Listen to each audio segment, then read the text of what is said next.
Do you take glucosamine for arthritis? So my question for you is, are you taking the right type of glucosamine?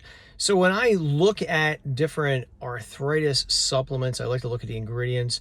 And one of the things I notice about many arthritis supplements is that I believe they're using the wrong type of glucosamine. They are using glucosamine hydrochloride, usually listed on the label as glucosamine HCl. I do not believe that form is effective, and here's why. Several years ago, there was a big clinical study done.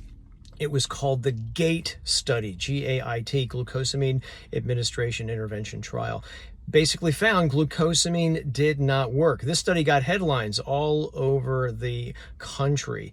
Well, here is the problem with the GAIT trial. They used the wrong type. They used glucosamine HCl in their study.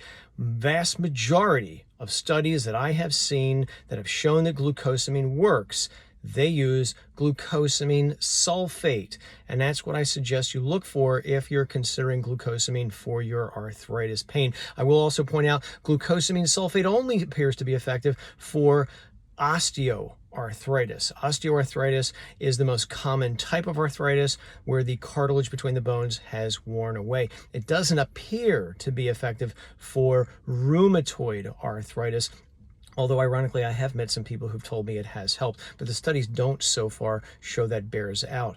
Also, if you're going to try glucosamine sulfate for your osteoarthritis, it may take at least a month before you notice a difference, and the research uses about 1,500 milligrams a day. That appears to be the effective dose of glucosamine sulfate for osteoarthritis. So I hope that helps. If you got any more questions, feel free to leave them in comments here, or follow me on YouTube for more info on the science of dietary supplements. Take care.